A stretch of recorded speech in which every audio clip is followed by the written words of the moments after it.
এই আদিবাসী উপজাতি তোদেরকে বলতেছি, শুন, তোরা বাংলাদেশের ন্যাশনালিটি ব্যবহার করে তারপরে বলতেছিস যে তোরা বাঙালি না, বাংলাদেশের জায়গায় বসবাস করে তারপরে বলতেছিস যে তোরা বাঙালি না।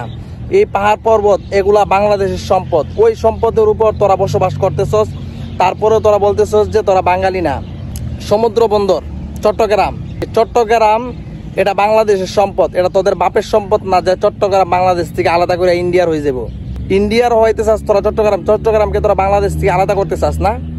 চট্টগ্রাম এটা বাংলাদেশের সম্পদ, তোদের সম্পদ না। তোরা হইলো বাহির থেকে আইসা এই দেশে ন্যাশনালিটি নিছস, বাংলাদেশের পাসপোর্ট ব্যবহার কইরা বিভিন্ন রাষ্ট্রে তোরা ঘুরতেছস বাংলাদেশের নাম দিয়া।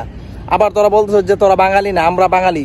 আমরা যখন কোনো পাহাড় পর্বতে ঘুরতে যাই তখন সেনাবাহিনী তারপরে বিভিন্ন সরকারি দলের লোকেরা এখানে সেফটি গার্ড আছে মানুষকে সেফটি দেওয়ার জন্য। আর তোরা যখন শহরে আসিস, কই কোনো লোক তো তোদেরকে সেফটি দেওয়ার লাগে না, কোনো সেফটি তোদের লাগে না। শহরে এসে অ্যাভেলেবেল তোরা ঘুরতেছিস, খাইতেছিস, ফিরতেছিস, তোদেরকে কেউ কিচ্ছু বলে না। কিন্তু কোনো মানুষ যদি পাহাড়ে ঘুরতে যাইয়ে তারা অনেক বিপদের সম্মুখীন হয় একমাত্র তোদের কারণে বাঙালিরা পাহাড়ে পর্বতে গিয়ে ঘুরতে পারে না। ওখানে সেনাবাহিনী এখন টহল দেওয়া লাগে তোদের কারণে। আর তোরা ওখানে ডাকাতি, তারপরে এইসব উপজাতি হলো ডাকাত। মাননীয় প্রধান উপদেষ্টা ডক্টর ইউনূস সাহেবকে আমরা বলবো যে তাদেরকে বাংলাদেশ থেকে বের করে দেন।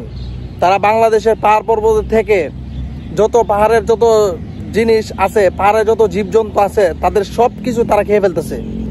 আর কয়েকদিন পরে দেখবেন পাহাড়ের গাছবালি কিচ্ছু থাকবে না, সব তারা কাইটা খেয়ে ফেলবে। বাংলাদেশটা ধ্বংস হয়ে দিয়েছে এই উপজাতিরা মানুষ পর্যন্ত খায়, তারা মানুষ পর্যন্ত খেয়ে ফেলে। এত নিকৃষ্ট জাতি এই জাতি আবার বলে যে তারা বাংলাদেশি না। বাংলাদেশের কাগজপত্র তোমরা ব্যবহার করতেছো, বাংলাদেশের পাসপোর্ট তোমরা ব্যবহার করতেছো, তারপরে তোমরা বাংলাদেশি লোক না, তারপরে বলতেছো যে আমরা বাংলাদেশি না। তাহলে তোমরা কোন পরিচয় বাংলাদেশের ভিতরে রয়ে গেছো? তোমাদের লজ্জা শরম থাকলে তোমরা বাংলাদেশি এরিয়া ছাইরা চলে যাবা।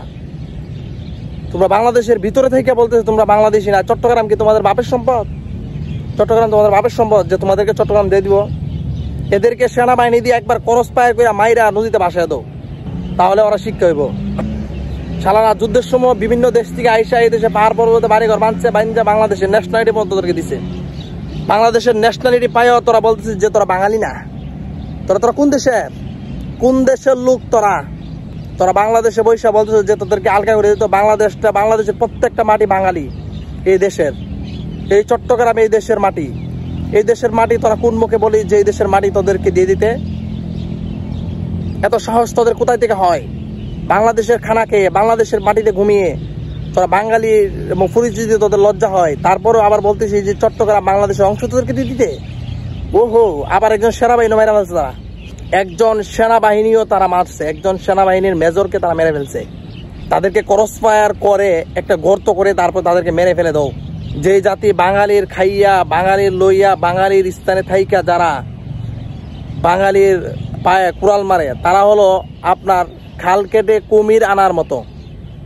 আপনি খাল কেটে কুমির এনে বা দুধ কলা দিয়ে কালসাপ পালার মতো লোক তারা। তাদের লজ্জা থাকলে তারা বাংলাদেশ ছেড়ে চলে যাবে।